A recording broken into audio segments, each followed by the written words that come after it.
Vamos con la reforma de la seguridad social. Hemos tenido en varias ocasiones a Rodolfo Saldain explicando y dando sus pareceres.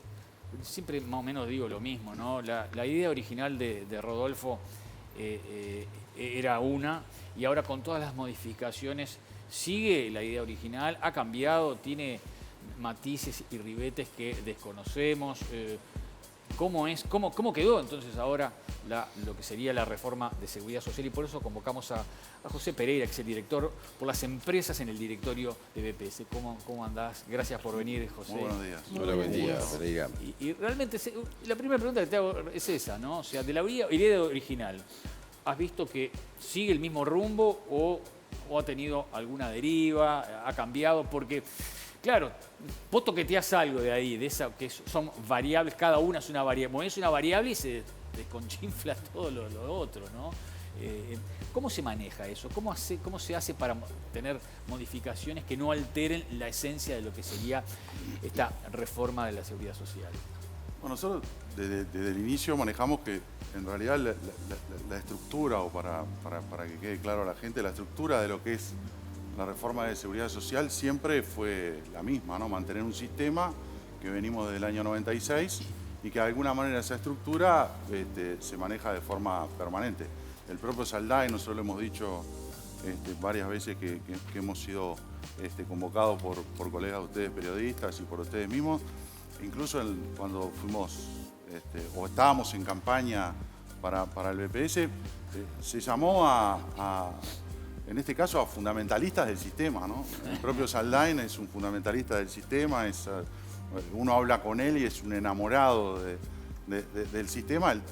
Lo que nosotros entendemos es que, y por eso desde el inicio creíamos que había que haber una discusión mucho más amplia, y que quienes fueron llamados como expertos, a nuestro entender, son parte de los problemas que se tiene hoy en el propio sistema hoy. Cuando uno ve las encuestas, hace muy poco tiempo salían publicadas las encuestas, la gente no solamente no está conforme con lo que tiene y las jubilaciones que tenemos actualmente, sino no está conforme con lo que se viene. Creo que es una reforma que no nos acompaña mucho a soñar. José, la gente desconoce.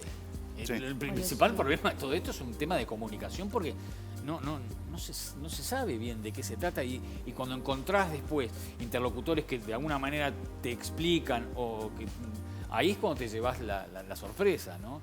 Por eso sería bueno tener más conocimiento, ¿no? Sí, creo que igual, a mi entender, ¿no? El propio sistema lo complejiza bastante, se complejiza bastante y se hace difícil de entender. Es más, ustedes que están en el área de comunicación, cuando uno pregunta, bueno, ¿cuáles son los beneficios de la reforma hacia la ciudadanía? Es bastante difícil de explicar, y en realidad... Por lo pronto, garantizar jubilaciones a futuro. Garantizar jubilaciones a futuro podría ser. Pero están garantizadas, porque eso es otro error también, es un aspecto comunicacional. Pero si no existiera reforma, estaría garantizada. Está garantizada. ¿Por qué? Porque hubo un plebiscito en el año 89, que en realidad fue como la gran reforma de la seguridad social, donde justamente lo que decía es, puede faltar dinero absolutamente para cualquier cosa en el Estado uruguayo, pero para la seguridad social no. Y esto de alguna manera ha marcado al sistema. En aquel momento, los debates de aquel momento, uno recapitulaba, el sistema se obligó. Por ejemplo, yo recuerdo, nosotros con el equipo insistimos mucho en ir a la biblioteca, en ver bibliografía de la época, para ir viendo qué pasaba con estos actores en aquella época y qué pasa ahora. Son todos los mismos. No hemos cambiado ni siquiera el elenco para discutir José, algo nuevo y mejor, José, ¿no? Lo que tú estás diciendo es que si la reforma no se aprueba y no hay reforma, igual no peligraría la jubilación de los uruguayos. A ver, para que se entienda, los países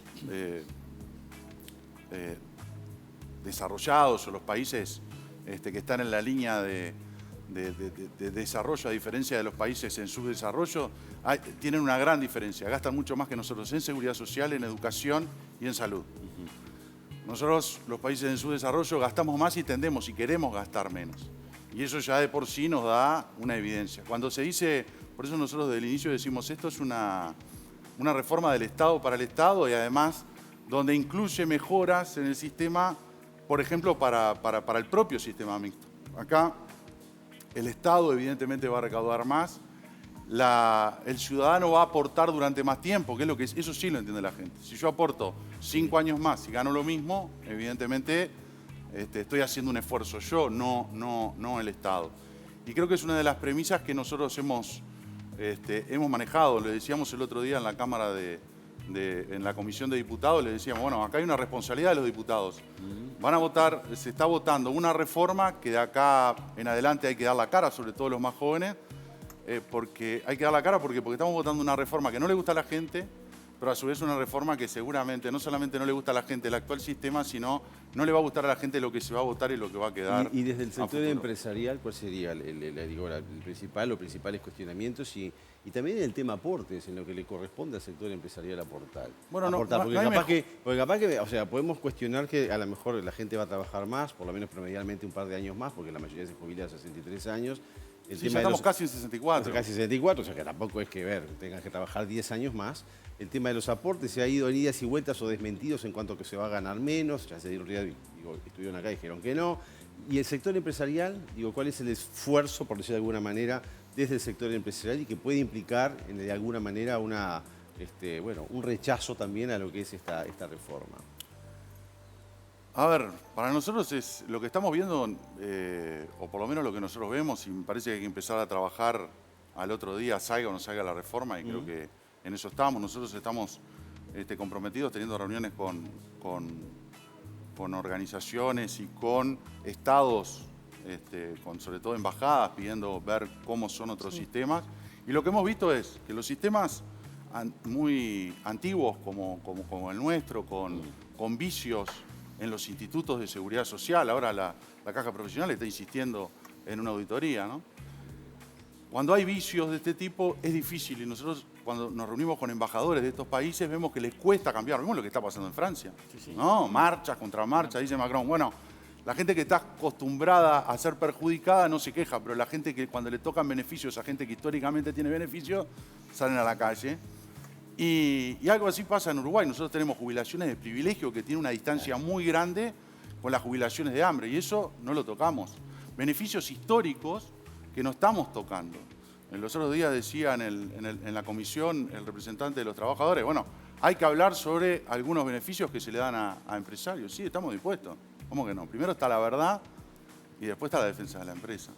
Pero también hay que ver, bueno, la situación de la caja bancaria y las jubilaciones de privilegio. ¿Están dispuestos a dar un paso hacia atrás y a futuro ceder un poquito con esas jubilaciones de beneficio? ¿El sector empresarial en lo que tiene que ver con aportes patronales? Porque, más no. Desde los trabajadores se cuestiona a veces que no es equitativo, por decir de alguna manera, ¿no? Que los que aportarían serían los trabajadores. No. El dinero, para nosotros el dinero sale del mismo lugar. Del mismo lugar. Sí, eso sí. Entonces, si el dinero sale del mismo lugar, nosotros lo vemos. Gente que aporta, empresarios, microempresarios que aportan 200, 300 mil pesos de EPS y se jubilan, que sale de la empresa José, y después la jubilación es 15 mil pesos. Y ojalá. Sí. Ojalá. Y otra cosa, algo que se dijo al pasar, cuando se habla de la gente, nosotros en la recorrida vemos otra cosa, dice la gente se va a jubilar más. Nosotros en el recorrido, y si entramos acá, ahora entrábamos acá y mirábamos gente grande, gente de 65, 66, 67, 70 años que sigue trabajando porque dice, yo tengo que mantener a mis hijos, dejo la empresa, se la dejo a mi hijo, me tiene que mantener a mí, tiene que ver el tema de la empresa, tiene que mantener la familia, porque yo con 15 mil pesos no me arreglo para mantener la vida que llevamos. O sea, tengo que seguir trabajando y tengo que trabajar hasta que me den la fuerza. Ahora, ¿es un tema de déficit? ¿Es un tema de mala gestión, de distribución desigual? ¿Cómo se soluciona? Es un tema de reestructura. Creo que hay que reestructurar el sistema. El BPS, cuando nosotros aportamos, no va solamente para jubilaciones y pensiones, o no va para temas específicos, va para un montón de temas. Nosotros votamos en el directorio vivienda social, turismo social. Nosotros un día le consulto sobre el tema a un alto jerarca del BPS y le digo, cuando vamos a las embajadas o cuando estamos, todo el mundo, ministro, dice, pero recién asumimos Pereira en el BPS, tenemos que hablar, hay que hacer un convenio. Y este alto jerarca me dijo, somos los ricos del Estado. Porque justamente lo que generó ese plebiscito del 89 es que no le puede faltar dinero.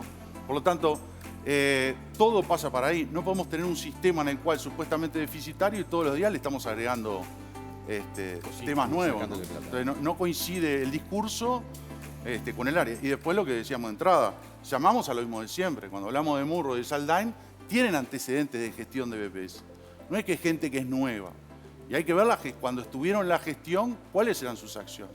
Y nosotros en eso lo venimos diciendo hace un montón de tiempo. Tanto la gestión de quien gobierna como de la oposición nos ponen en cierto problema. Pues eso es lo que tiene para aportar de recambio, y son los mismos desde la década del 90 para acá, los mismos actores que van a reformar algo donde ellos colaboraron para lo que tenemos hoy y son grandes pero no es una aportadores del fracaso. Pero, José, no es solo Rodolfo Saldain, dijiste que era fundamentalismo de Saldain. Es un equipo, ¿no?, de gente que hay muchos involucrados en ello, ¿no?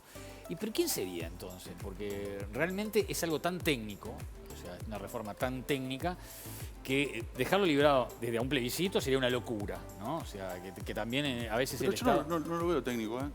A ver, es un cuco para el sistema, ¿eh? Pero yo cuando empiezo como candidato del BPS, me decían, bueno, no sabe nada. Cuando entré me decían, acá se habla de BPSiano. Lo pueden decir los funcionarios. Nosotros, voy a dar un ejemplo. El equipo mío está compuesto por toda gente de BPS. Nosotros no hicimos un pase en comisión, no trajimos gente extraña al organismo. Y yo tengo un diálogo permanente y no es técnico. Para mí lo que hay que hacer son especialistas en políticas públicas. Como dice, nosotros tenemos un problema. Juzgamos las políticas por las intenciones cuando deberíamos juzgarlas por los resultados. Llamamos a gente que ya ha demostrado tener malos resultados. Y además le estamos quitando la posibilidad de soñar a nuestra gente. Le decimos, no puede haber un país mejor, no puede haber una seguridad mejor, no te puedo dar mejores jubilaciones.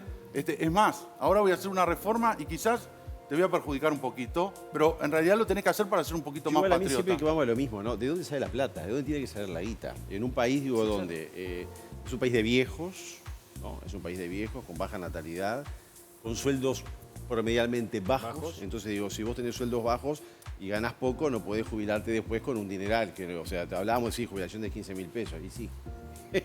Gente que empieza a aportar tarde, se empieza a aportar tarde a la previsión social. Y no. Entonces, ¿de dónde tiene que salir la guita? O sea, obviamente que no puede faltar la plata. A mí me parece que eso es medio utópico, ¿no? O sea, no puede faltar porque, claro, tenés que garantizar un sistema, pero la guita de algún lado tiene que salir. ¿Se soluciona solamente con que aquellos que ganan más se les saque más? ¿Se llegaría a equilibrar? ¿O esas jubilaciones privilegiadas, no sé, militar, lo que sea? Digo, ¿sería suficiente o hay que hacer algo más profundo? A ver, si es... ¿Desde dónde? No, porque, a ver, vuelvo a repetir. El tema es que esa premisa que me estás planteando es una idea conceptual que fue formulada y que viene siendo formulada hace mucho tiempo. El tema es cómo gastamos el dinero. Y nosotros lo sabemos. No es de dónde saco la plata. En una empresa no es de dónde saco la plata. Yo cuando entro a una empresa, vengo de la empresa y digo, bueno, la cosa funciona mal. ¿Por qué funciona mal? Y eso es lo primero. No es sigo. Yo doy el ejemplo, tengo un hijo mío que me dice, mira, papá, estamos juntando dinero para reunirnos los sábados. Y todos los días le doy 100, el otro día me pide 200, el otro día me pide 300. Y un día le digo, pará, ¿a qué se debe que todos los días te doy un poco más?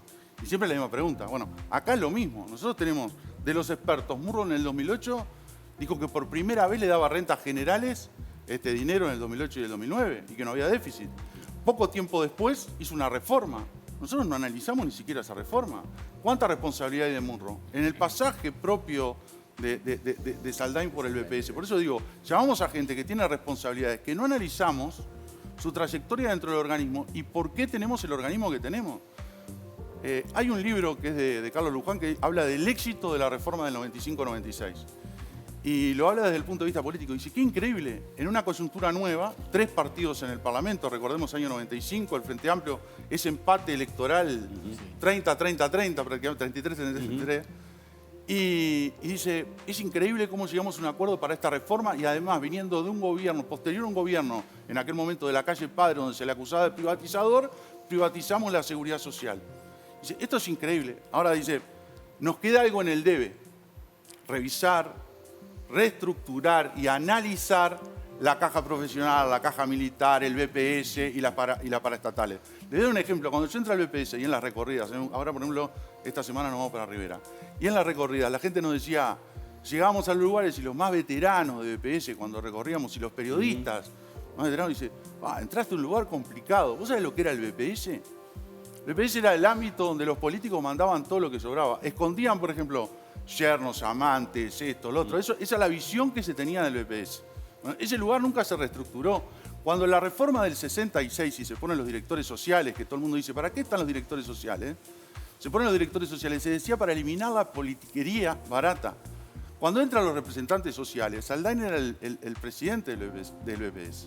Cuando entran los directores sociales, lo primero que denunciaron fueron, había tarjetas de crédito sin límite para los directores.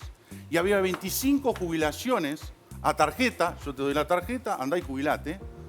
Y, a ver, los cambios a partir de lo que era el BPS en profundidad todavía no se han hecho. Y en el resto de la seguridad social, aplaudo lo que está haciendo la caja bancaria. Pero primero debemos analizar a fondo la estructura, no dar por hecho seguir poniendo plata a los uruguayos en algo donde no hemos analizado a fondo cómo se gasta el dinero. Y todos, a ver, lo primero que vemos cuando vemos una actividad política, lo primero que analizamos es decir, bueno, están con problemas para cuidar nuestros dineros. Y no solo gastos de BPS, sino, o sea, hablas de gastos a nivel de Estado en general, de organismos públicos en general, de todo el Estado. Pero uno aporta y va a vivienda, por ejemplo, vivienda social. Nosotros recorremos, el año pasado estábamos con Daniel que anda por ahí, en Dolores. 3 años de inaugurado una vivienda de BPS, la señora con los ojos rojos, se le llovía, el piso levantado. O sea, hace cosas el BPS que no sabe hacer. Tenemos banco hipotecario, tenemos Ministerio de Vivienda. O sea, el dinero si fuera solo para eso, pero va para un montón de cosas. En la vivienda doy un ejemplo.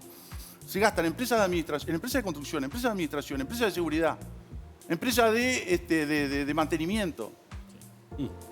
José Pereira, director por las empresas en el directorio del BPS, me quedo con algo que me llamó mucho la atención y lo respeto, que es, no importa que no se apruebe esta reforma, las jubilaciones se van a seguir pagando, va en contraflecha de lo que dice el gobierno, ¿no? Y lo que dicen los reformistas. Así que veremos qué pasa.